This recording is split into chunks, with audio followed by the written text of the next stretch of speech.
Hello बच्चों, स्वागत है आप सभी का द यूनिक गाइड एकेडमी में। मैं हूं आपका गुरु गौतम। आज हम लोग इस वीडियो में पढ़ेंगे 2026 में आने वाली बिहार बोर्ड की संस्कृत विषय का हिंदी प्रश्नोत्तर ऑब्जेक्टिव। इस संस्कृत में लगभग 50 से 60 नंबर का पूछा जाता है। संस्कृत विषय है लेकिन 50 से 60 का पूछा जाएगा आपका लगभग हिंदी क्वेश्चन। अगर हमारे चैनल में आप नए हैं तो हमारे चैनल को सब्सक्राइब करते जाइए। तो हम लोग देख लेते हैं यहाँ से मंगलम पाठ। मंगलम पाठ का जो पहला सवाल है फटाफट हम लोग देख लेते हैं, ठीक है। मंगलम पाठ का पहला सवाल है क्या कि मंगलम पाठ कहाँ से संकलित है? वेद से है, कुरान से है, उपनिषद से है या वेदांत से है? तो इसका राइट आंसर क्या हो जाएगा? इसका राइट आंसर होगा उपनिषद से। इसका राइट आंसर क्या हो जाएगा? उपनिषद से हो जाएगा। दूसरा सवाल देखते हैं हम लोग। दूसरा सवाल है क्या कि मंगलम पाठ में कितने मंत्र हैं? मंगलम पाठ में टोटल 5 मंत्र है। कितने मंत्र हैं? 5 मंत्र। 4 नहीं, सप्त नहीं, अष्ट नहीं, कितने? 5। 5 मंत्र है। 5 में से मुंडक उपनिषद से 2 लिया गया है। इससे मुंडक से 2, कठ से 1, ईशावास्य से 1 और इसका आपका हो गया श्वेत अश्वतर,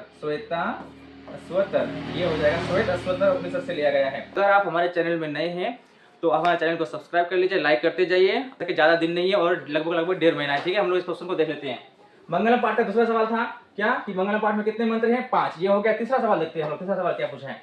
तीसरा सवाल पूछा है क्या कि उपनिषद के रचनाकार कौन है? महर्षि वेदव्यास। महर्षि महात्मा विदुर नहीं है, महर्षि वाल्मीकि नहीं है, कालिदास भी नहीं है। इसके उपनिषद के रचनाकार कौन है? महर्षि वेदव्यास। महर्षि वेदव्यास इसका राइट आंसर हो जाएगा। नेक्स्ट सवाल देख लेते हैं। नेक्स्ट सवाल क्या है? नेक्स्ट सवाल है क्या कि मंगलम पाठ के रचनाकार कौन है? जब उपनिषद का रचनाकार कौन है? महर्षि वेदव्यास, तो मंगलम पाठ का रचनाकार कौन हो जाएगा? महर्षि वेदव्यास हो जाएगा। कि मंगलम पाठ में उपनिषद के बारे में ही बताया गया है, ठीक है। अब आगे देख लेते हैं हम लोग। अब पूछा है क्या कि अणु से छोटा कौन है? अणु से भी छोटा कौन है? अच्छा, यहाँ बड़ा से भी बड़ा पूछ सकता है, बड़ा से भी बड़ा या छोटा से भी छोटा, या अणु से भी बड़ा से बड़ा या छोटा से छोटा पूछ सकता है सवालों पर। छोटा से छोटा ये भी पूछ सकता है, ठीक है। या फिर अणु से छोटा कौन है ये भी पूछ सकता है। या ये भी पूछ सकता है कि पृथ्वी में सबसे बड़ा पदार्थ क्या होता है उपनिषद के अनुसार? तो वो क्या हो जाएगा? आकाश नहीं, परमात्मा नहीं, संसार नहीं। अब मंगलम पाठ में आप आत्मा के रहस्य के बारे में बताया गया है, तो राइट आंसर उसका क्या हो जाएगा? आत्मा हो जाएगा। क्या हो जाएगा? आत्मा हो जाएगा। नेक्स्ट सवाल देख लेते हैं, नंबर 6। अगला सवाल है कि किसकी जय होती है? अच्छा, किसकी जय होती है? असत्य की, क्रोध की या मोह की? नहीं, ये तीनों आंसर गलत है। किसकी जय होगी? सत्य की जय होगी। सत्य की हमेशा जीत होती है। किसकी?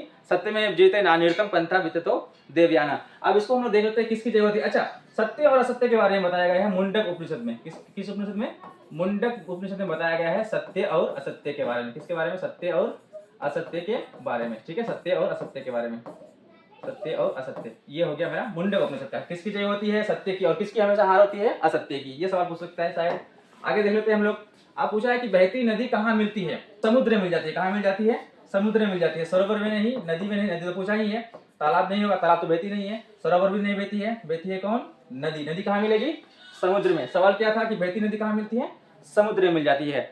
नदी अपने नाम और रूप को त्याग कर कहाँ मिलती है? ये भी सवाल पूछ सकता है आपसे। तो इसका जवाब देंगे, राइट आंसर क्या हो जाएगा? समुद्र में मिल जाती है। अब आगे देखते हैं हम लोग 8 नंबर। 8 नंबर क्या है? पूछा है कि जंतु के हृदय रूपी गुफा में क्या स्थित है? तत्व, शरीर। शरीर के अंदर तो हम लोग के है हृदय। देवता नहीं, राक्षस नहीं, ये भी नहीं होगा। राइट आंसर इसका क्या हो जाएगा? तत्व हो जाएगा। अच्छा, इसके अलावा यहाँ पर एक और आंसर आ सकता है क्या? आत्मा। क्या आंसर हो जाएगा इसका? जंतु के हृदय रूपी गुफा में क्या स्थित है? आत्मा या तत्व। इसका राइट आंसर क्या हो जाएगा? आत्मा या तत्व। अगर आत्मा आएगा तो आत्मा में टिक लगाइएगा, अगर तत्व आएगा तो तत्व में टिक लगाना है, ठीक है। अब आगे देखते हैं हम लोग। तो ब्रह्मा को प्राप्त करने के विषय में बताया गया है इसमें मुंडक उपनिषद में। अच्छा, मुंडक उपनिषद, हम लोग पहले सभी उपनिषद का देख लेते हैं कि किस उपनिषद में क्या क्या बताया गया है। मुंडक में, कठ में, अच्छा यही देख लेते हैं हम लोग। ब्रह्मा को प्राप्त करने के विषय में किस उपनिषद में बताया गया है? तो पहले हम लोग चारों उपनिषद का देख लेते हैं। अच्छा, कठ उपनिषद में बताया गया है कि आत्मा का गूढ़ रहस्य। कठ उपनिषद में बताया गया आत्मा का गूढ़ रहस्य। उसके बाद ईशावास्य उपनिषद में बताया गया है कि परमात्मा की महिमा का वर्णन। जो परमात्मा की महिमा है, भगवान का जो महिमा गान होता है, गुणगान होता है, उसका वर्णन किया गया है किसमें? ईशावास्य उपनिषद में। कठ में बताया गया है आत्मा के गूढ़ रहस्य के बारे में बताया गया है। श्वेताश्वतर में बताया गया है ज्ञानी और अज्ञानी लोक में अंतर। श्वेताश्वतर में क्या बताया गया? श्वेताश्वतर उपनिषद में कि ज्ञानी और अज्ञानी लोग में क्या अंतर होता है। मुंडक उपनिषद में 2 चीजें बताई गई है, एक सत्य और असत्य के बारे में, और एक ब्रह्मा को किस प्रकार प्राप्त किया जा सकता है उसके बारे में बताया गया है, ठीक है। तो सवाल क्या है कि ब्रह्मा को प्राप्त करने के विषय में किस उपनिषद में बताया गया है? तो देखो किसमें है, ब्रह्मा को प्राप्त करना या सत्य और असत्य, किसका हो जाएगा इसका राइट आंसर? ये वाला नहीं होगा, ये वाला भी नहीं होगा, ये वाला भी नहीं होगा, हो जाएगा क्या? मुंडक उपनिषद। ठीक है, अब आगे देखते हैं नेक्स्ट सवाल क्या है। अगला सवाल है क्या कि देवलोक का मार्ग किससे प्राप्त होता है? देवलोक का मार्ग किससे प्राप्त होता है, देखते हैं। ठीक है, देवलोक का मार्ग, देखो मोह से तो बिल्कुल नहीं होगा, मोह का त्याग करना होगा। अगर देवलोक को प्राप्त करना है मोह माया का त्याग करना होगा। ठीक है, दूसरा क्रोध, ये क्रोध बिल्कुल नहीं होना चाहिए। जिस व्यक्ति में, जिस विज्ञानी, चाहे ऋषि मुनि हो, किसी में हो, अगर उसमें क्रोध है तो वो देवलोक को प्राप्त नहीं कर सकता है। असत्य से तो बिल्कुल नहीं किया जा सकता है। इसका राइट आंसर क्या हो जाएगा? सत्य। अब देख लेते हैं आगे नेक्स्ट सवाल क्या है कि सत्य से क्या प्राप्त होता है? पृथ्वी लोक नहीं, पृथ्वी लोक तो मूर्ख सबको प्राप्त होता है। नरक लोक नहीं, पाप पुण्य का खेल है तो नरक में जाएंगे। अब देखते हैं चौथा में क्या है, कोई नहीं, तो बिल्कुल नहीं होगा। सत्य से क्या प्राप्त होता है? तो प्राप्त होता है क्या? देवलोक यानी स्वर्गलोक प्राप्त होता है। किससे? सत्य से। अगला सवाल देख लेते हैं। अगला सवाल क्या है, मृत्यु को वश में कौन कर लेता है? मूर्ख, इसका राइट आंसर बिल्कुल नहीं होगा। ठीक है, ज्ञानी अज्ञानी, अज्ञानी बिल्कुल नहीं होगा। विद्वान, हाँ, इसका राइट आंसर हो जाएगा क्या? विद्वान। अब कोई नहीं है तो होगा ही नहीं, तो इसका राइट आंसर क्या हो जाएगा? विद्वान की जगह पर और भी आ सकता है, ऋषि आ सकता है, मुनि आ सकता है, साधु आ सकता है, या फिर संत भी आ सकता है। इन पांचों में से 1 2 3 4 5 है, पांचों में से कोई ना कोई आ जाएगा। जो भी आएगा उसमें टिक लगा देना है। ठीक है, अगर 2 आएगा तो इनमें से दोनों का हो जाएगा। ठीक है, मृत्यु को उसमें कौन कर लेता है? विद्वान, ऋषि मुनि या फिर साधु संत। आगे देख लेते हैं। उपनिषद एक ऐसा ग्रंथ है, पूछा है कि उपनिषद एक कैसा ग्रंथ है, इसको देखते हैं लोग। उपनिषद एक कैसा ग्रंथ है? आदर्श रूपी ग्रंथ है, ये वाला नहीं है। आदर्श रूपी बहुत सारे और भी ग्रंथ है, लेकिन बताया कैसा ग्रंथ ये देखते हैं हम लोग। आत्मकथा है? नहीं, ये आत्मकथा नहीं। क्या साधारण उपनिषद साधारण ग्रंथ है? नहीं, साधारण बिल्कुल नहीं है। कौन ग्रंथ है? आध्यात्मिक है। कौन ग्रंथ है? आध्यात्मिक ग्रंथ है। 14 नंबर, उपनिषद में किसकी महिमा का वर्णन किया गया है? उपनिषद में किसकी महिमा का वर्णन किया गया है? या टाइमिंग में थोड़ा गलती हुआ है तो देख लेते हैं हम लोग आगे। सब विषय अपने बारे में, पर पुरुष दूसरे के बारे में, देव पुरुष भगवान के बारे में, या परम पुरुष। परम पुरुष में क्या हो जाएगा? परम पिता ब्रह्मा। कौन हो जाएगा? ब्रह्मा जी के बारे में। किसके बारे में? ब्रह्मा जी के बारे में। तो ये वाला सब अपने विषय में, दूसरे के बारे में, या देव पुरुष के बारे में नहीं, किसके बारे में बताया गया? परम पिता परमेश्वर जो ब्रह्मा ब्रह्मदेव है उसके बारे में बताया गया है। किसमें? उपनिषद में। ठीक है, तो इसका राइट आंसर क्या हो जाएगा? ये राइट आंसर हो जाएगा क्या? परम पुरुष। ठीक है, आगे देख लेते हैं हम लोग। आगे देखते हैं नेक्स्ट सवाल क्या है। नेक्स्ट सवाल है क्या कि उपनिषद की संख्या कितनी है? आंसर क्या? 108। आगे देख लेते हैं फिर।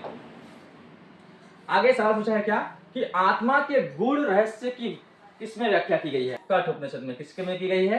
कठ उपनिषद में की गई। ईसावास्य में सत्य, ये क्या बोलते? ईसावास्य में बताया ज्ञानी और अज्ञानी, श्वेत सूत्र में नहीं, ईसावास्य में अलग बताया गया, श्वेत सूत्र में बताया ज्ञानी और अज्ञानी के बारे में। मुंडक में बताया गया ब्रह्मा को कैसे प्राप्त करना उसके बारे में। सवाल है क्या कि परमात्मा की महिमा का वर्णन किसमें किया गया है? यह अभी हम बताए, कठ का बताए। कठ में क्या है? ईसावास्य में क्या है? श्वेत सूत्र में क्या है? मुंडक उपनिषद में क्या है? ये सबके बारे में बताए। तो इसका राइट आंसर क्या हो जाएगा? ईसावास्य। ईसावास्य उपनिषद में बताया गया है किसके बारे में? परमात्मा की महिमा के वर्णन के बारे में बताया गया है। अगला सवाल क्या है? अगला सवाल है क्या कि ज्ञानी लोक और अज्ञानी लोक में अंतर किस उपनिषद में बताया गया है? श्वेत अश्वतर में। किसमें बताया गया है? श्वेत अश्वतर उपनिषद में। क्या है कि सत्य का मुंह किस पात्र से ढका हुआ है? तो देखो, ताम्र पत्र से नहीं, रजत पात्र से नहीं, मिरण्मय पात्र से नहीं, हिरण्यमय पात्र से। क्या हो जाएगा इसका राइट आंसर? राइट आंसर क्या हो जाएगा? सत्य का मुंह किस पात्र से ढका हुआ है? इसका राइट आंसर होगा हिरण्यमय पात्र से। अच्छा, इसके अलावा और एक आ सकता है, स्वर्णमय आ सकता है। स्वर्णमय हो सकता है। क्या आ सकता है? स्वर्णमय। या फिर आ सकता है क्या? सोने के पात्र से। क्या आ सकता है? सोने के पात्र से। इन तीनों में कोई ना कोई आएगा ही। ठीक है, हिरण्यमय पात्र से आए, स्वर्णमय पात्र से आए, या फिर सोने के पात्र से आए। ठीक है, इसके बाद देखते हैं अंतिम क्वेश्चन क्या है, उसको देखते हैं हम लोग। लास्ट क्वेश्चन है कि सत्य का खजाना कहाँ है? सत्य का खजाना कहाँ मिल सकता है? सत्य का खजाना कहाँ मिलेगा? पृथ्वी लोक में नहीं, यहाँ झूठा लोग है, ज्ञानी लोग भी है, अज्ञानी लोग मूर्ख भी है। ठीक है, नरक लोक में नहीं, देवलोक में। हाँ, इसका राइट आंसर क्या हो जाएगा? देवलोक में हो जाएगा। इनमें से कोई तो होगा ही नहीं। ये वाला भी नहीं होगा, ये वाला भी नहीं होगा, ये वाला भी नहीं। इसका राइट आंसर क्या हो जाएगा? देवलोक हो जाएगा। सत्य का खजाना कहाँ मिलता है? सत्य का खजाना कहाँ मिला है? किसमें? देवलोक में। सत्य का खजाना कहाँ मिलता है? देवलोक में। अगर वीडियो पसंद आए तो वीडियो को लाइक करते जाइएगा और हमारे चैनल को सब्सक्राइब करते जाइएगा और बेल आइकन को जरूर दबाना, क्योंकि इसके बाद जो भी ज़्यादा दिन है नहीं और 1.5 महीना के करीब दिन है, 1.5 महीना के अंदर ही हिंदी का जितना, संस्कृत का जितना भी सब्जेक्टिव है, जितना भी ऑब्जेक्टिव है, ग्रामर है, सब विषय इसमें अपलोड होगा। ठीक है, सब विषय का इसमें क्वेश्चन आंसर अपलोड होगा। तो इसमें सब्सक्राइब करते जाइए ताकि आपको पूरा का पूरा वीडियो मिल सके। धन्यवाद।